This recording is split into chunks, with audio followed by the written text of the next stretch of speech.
Kenneth Stevens here with Jamael Stewart, the Vice President and Co-Founder of Prep and Sports Inc. How you doing today, Jamael Stewart? Doing great, doing great. It's a lovely day. All right, lovely day. All right, so we're here to talk to you about your organization, Sports and Prep Inc. Well, Prep and Sports Inc. Could you tell us a little bit about it? So Prep and Sports was founded by me and a group of guys, TJ Jackson, Anthony Jackson, and also Jason Reed. All of us are graduates of Olympic High School. In 2006, we founded our organization because we noticed that there was a lack of kids from Delray Beach that had the athletic talent but didn't have the academic know-how of getting to the next level. Found out a lot of kids were excelling in their academics in high school, but were not going off to college. And it was either because of their test scores, they're not taking the right classes in high school, and not being prepared for college, or not being prepared for the NCAA regulations. So we founded our organization to help prepare kids for that. And we started mentoring them as early as 8th grade so that by the time they got into high school, they were on track for high school graduation. Yeah, okay. So how long has this organization been around? So organization, we founded in 2006. 2006, we started out with one name. It was South Florida Scholarship and SAT Prep, but we ended up changing the name to Prep and Sports. Sports, we felt that with the sports side of it, a lot of our kids here, they feel that sports is the meal ticket to get away. So with TJ Jackson, Tony Vellani with XP Sports, they trained a lot of NFL guys. So we tied it into telling our kids, hey, look, if you come and do the academic side of it, we'll let you guys train with the pros. So we're tying it in on Monday, Wednesday, and Friday. You come in, you do your academic classes. Tuesdays and Thursdays, you'll be able to train with NFL guys. You'll be able to train with the guys that's already there on where you're trying to go. So we had that double mentoring aspect where those NFL guys were mentoring a lot of our young athletes here in Delray Beach. Okay, so when did the Georgia versus Florida game become a part of the organization? Okay. The Florida versus Georgia game became part of it actually around 2012. I think that was our first year. Before that, we did a lot of youth all-star games. So we were all about pairing up kids from Delray, Boca, and Boyne. We were called the Tri-County All-Stars. So after the Boyne Bulldogs, Delray Rocks, and Boca Jets at the conclusion of their season, we would create almost like a traveling all-star team to go travel and play teams in Miami, play teams in Broward. One year we played a team out of Tallahassee. And we did 4 different age groups all the way from 8 all the way up to 14 years old. And some of those kids that played in those games, when they got to high school, they was just like, hey man, how about you guys do a high school all-star game? So to me, it was almost like a challenge. So I really look at challenges as opportunities. And I was like, man, wow, that's a great idea. So we went about trying to go through the district and talking to the right people throughout the state of Florida, figuring out how can we do a high school all-star game. And it started out from saying, you know, can we do Orange County, Palm Beach County versus Orange County? Can we do Palm Beach County versus Duval, Hillsborough? We left Dade and Broward out of the picture because they have so many all-star games down there already. So we wanted to give our kids in Palm Beach County another platform to showcase their talent. And we only have one all-star game here in Palm Beach County. That's the ladder rider, and so far that's just the Lawyer Bowl. Yeah, the Lawyer Bowl. So it's most of the kids here, and nothing to take away from that game. But kids can play into 2 all-star games before they go off to college by the NCAA. So we said, let's give our kids another platform to showcase their talent. And so the kids that we were looking for to play in this game were kids that were overlooked, because we had a lot of talent here in Palm Beach County that was overlooked by a lot of big schools. Through certain contacts that we had, through NFL contacts with TJ and Tony Vellani, and we had up in Atlanta, they put us in contact with right people where we was able to produce a Florida versus Georgia game. You know, so that's how the game sparked, and that's how the game got a lot of momentum. And a lot of people say, well, you don't have representation from the whole state of Florida. It's just Palm Beach County versus Georgia. But Palm Beach County versus Atlanta doesn't really give you a ring. The kids are still from Florida, and those kids up there are still from Georgia. So it's still Florida versus Georgia no matter what, because in this county you're representing your state of Florida no matter what. And when we were young, coming up, the Florida versus Georgia All-Star game was that thing that basically, if you made it to that game, like you were the man almost. So I wanted all these kids to feel like they accomplished something. So and it's something really big, and that's where we want to get to, as where that game was a couple years ago. Okay. And this year, this was the 6th annual game, the Florida versus Georgia game. This year, you actually traveled to Georgia to play this game. Yes. And a big story that's coming from this game is the fight that happened. It's pretty much overshadowing the game and the athletes, quite honestly. So could you tell us your story about what sparked the fight that happened and a few things, your side of the story, pretty much? Well, I think a lot of times, like I don't really like to put a lot of energy into negative things. Right. So because there's a lot of positives that come aside from this. When you look at that fight and you look at 52 seconds of film from a fight that took place, doesn't account for all of the hours and all of the positive thing that took place with this game. So when you talk about kids united from all over the county, being able to practice with one another, being able to be coached by other coaches throughout the county, being able to create a brotherhood here is one thing. When you talk about kids being able to travel from Palm Beach County to go to Georgia, kids that have never really left here in Palm Beach County that just got on the bus for the first time to travel to another state. It's these experiences that we love to give these kids. So when these kids stepped on this bus, we wanted to roll out the red carpet for them and let them. And you know, when I played in college and we went to a bowl game or we went on a road trip, everything was laid out for us. Meals, we didn't have to worry about anything. And that was something that we wanted to provide for our kids when we traveled up to Georgia. And it's the same thing that we provided for in the past for the Georgia kids that came down to Florida. We roll out the red carpet. We don't want those kids to have to worry about anything once they become in our care. So, you know, the fight was very unfortunate. I think everything was great up until that point. Now, nobody condones it. None of the coaches on either side of the field condoned it. Do I think it could have been prevented or handled in the right way? Yes, but it's always shoulda, coulda, woulda. You know, when sometimes something go awry, you can always do something different. All of the kids that were involved, how do I feel? They're young men. They need to be coached, and I want them to take this as a learning experience. Could it have jeopardized a lot of their college offers? Yes, it could have. Has it? I don't know.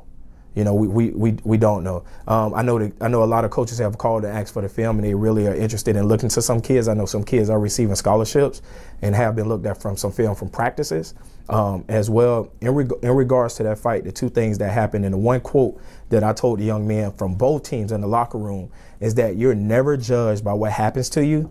You're only judged by how you react to it. You know, so in this point, all of these kids could have reacted in a different way. One thing I am proud of the coaches from both teams on how they diffused this situation.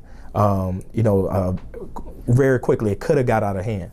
But they diffused it very quickly without the assistance of the police to diffuse it and get both teams separated and got into the locker room. And under just concerns for everybody that was there, myself and T.J. Jackson, the chairman, we're the two chairmen of the game. We asked the ref, we said, you know what, this game can no longer go on. Darrell still wanted to continue to play the game, but I said, no, we're gonna end the game. We're gonna end the game here. So we was very fortunate to walk away with nobody being injured or anything of that sort. I really pray that none of these kids, it affected any of these kids' opportunities further going into their college careers. Yeah, definitely. All right, with all the positives that you stated, there were some negatives that came along with the fight and with the video coming out also. You had a couple people that weighed in on Twitter, so I have a few comments here that they just talked about the game and the fight overall, and they had some pretty strong words, honestly. So one comment, they called them future inmates. Another one, a bunch of criminals. And then someone went on to talk about parents. They said parents, including those of athletically talented, are failing in historical proportions to raise decent children. Society is suffering because of it. Then the last comment, college coaches should take note and pull offers. Not saying these kids should never play again, but there must be repercussions to actions. Otherwise, it just perpetuates the kind of behavior. Just one parent's opinion. Yeah, I say that everybody is entitled to their own opinion. But the one thing, as a parent myself, and one thing I can say as a child growing up, nobody should ever judge my mom on the decisions that I made. You know, because I made some bad decisions in my life. Everybody's made bad decisions, but does that mean you have bad parenting at home? No, that doesn't mean that. Does that mean that you're an inmate or you're a heathen? No, it just means that you made bad decisions. You know, so I think in this situation, the kids made bad decisions and reacted in that way. A lot of times when it goes back to that quote that I stated earlier, you're never judged by what happens to you. You're only judged by how you react to it. A lot of times when you react in a negative way, you can't control the criticism that you're going to get after that. You know, and that's how people are going to judge you. If you walk away from it and they still call you a heathen, you know, it's either way. Would I dare call these kids heathens? No, I would not. Do I think these kids' scholarships need to be ripped away? No, I don't at all. But the one thing I do need to happen is that these kids need to be spoken to. And I think it is all about what could have happened, the things that could have been jeopardized. If you look at what's going on in the NFL, you look at what's going on in professional sports, these same things are going on. At the end of the day, what they're finding these guys $10,000, $20,000, you know, here and there. Fortunately enough, these kids are in high school. What can happen? With this game, there's really no real punishment because their senior season is almost over. It's not a school function, so they can't be suspended, you know, from school. The only thing that really negative can come from it that they could possibly lose a scholarship. But one thing I can say, I've spoken to a lot of coaches that have offered some of the kids in those games, and they're taking this as a learning experience for these kids. And that's one thing that I can say. So to those people that commented, yeah, they are right to their own opinion. But I really doubt, I'm really totally against anybody saying that these kids' scholarships need to be taken away. I'm not about affecting somebody's whole livelihood of one bad decision that they make, especially at this age. They're 17, 18 years old. You know, so I'm totally against that. All right, and have you spoken to any of the parents from either the Georgia or the Florida team? I've spoken to a lot from both sides, you know, and I've called and apologized on behalf of it. In majority, I can say almost 99% of the parents from both sides, there's no apology. You don't need to give us an apology for that. Our kids really had a wonderful time leading up to that fight. You can't control that. You know, so that was one big thing, you know, and I took it to heart. You know, I lost a lot of sleep in thinking about, because, okay, the one thing that we told the kids before the game, that you represent your school, you represent your parents, and you represent yourself at the end of the day. And it's really bigger than you. So those are the places, those are the people I wanted to get in contact with. I had already spoken to the kids, you know, so, and I got a hold of the school districts, you know, meet with the school districts and making sure. And in Palm Beach County is easy. We have one district, but on the Georgia team, it was like 4 different school districts that was represented. But the schools and some of the coaches I've been able to speak to on the phone in regards to it. Just doing a lot of damage control. And you have a lot of support, but, you know, in anything of this sort, you're going to have 10% that really just say, you know what, I don't want to be a part of that. And that's totally understandable, you know, from their standpoint. All right, with all the negativity that happened around the fight, although this is the 6th year of the game, you can obviously, there's some type of success story that could possibly overshadow this. Do you have any that you could tell us about or inform anyone about that has no idea what the Florida versus Georgia game is all about besides the fight? So, and going back to the beginning, the purpose of this game is to give our kids, give these young men another opportunity to showcase their talent. It's another memory that they can put on their dresser to talk about with their families 10 years from now. We have kids right now that played in this game with each other that are in college together. You talk about Marquise Waters, he's up at Duke University with another young man that played in the game for Georgia. They came up there as freshmen, true freshmen, up at Duke University. And a lot of these kids were not recruited before this game. Some of them were, but a lot of them were not. So when you talk about Syracuse University, who came on to Brisley Esteem, probably one of the top kick returners or top athletes to lead Palm Beach County in the past couple of years, was overlooked by a lot of schools. Syracuse University gave him an opportunity. You know, in his first year, in our first year of this game, he had a pick 6 that basically took Team Florida to win the game. That game. Brisley Esteem is right now on the roster for the New York Jets. Graduated early from Syracuse University. You talk about Larry Brim, Frank Brown, both of them at Bethune-Cookman University. Larry Brim, all MEAC player, all conference. Frank Brown, all conference. You know, they're putting up numbers. They set numbers at their institutions. Gave them opportunities to showcase their talent. Bethune-Cookman was there on the sideline to watch their game. Their whole coaching staff came down. The game was at Boca Raton High School. You know, there's other kids that went to Idaho. We got kids at Boise State. You got kids all around the country right now that's showcasing their talent, that's just playing their hearts out and playing college football. And a lot of them are still calling me right now. And you have to see the numbers that show up to the games. So that every year we have those kids that come back and say, I'm an alumni. you know, from the Florida-Georgia game, and they come out and give these guys that's playing, you know, words of wisdom. You know, so those are the things and the gratification that me and TJ get at the end of the day. We don't pay ourselves. We don't get anything, you know, from this game. These kids have a registration fee, and you can look at it to where the registration fee may handle their meals, their transportation, their jersey, their insurance, different things of their sort. But the fees that come out to be for this game, it may have to, for us to have it successfully, these kids may have to pay $400, $500.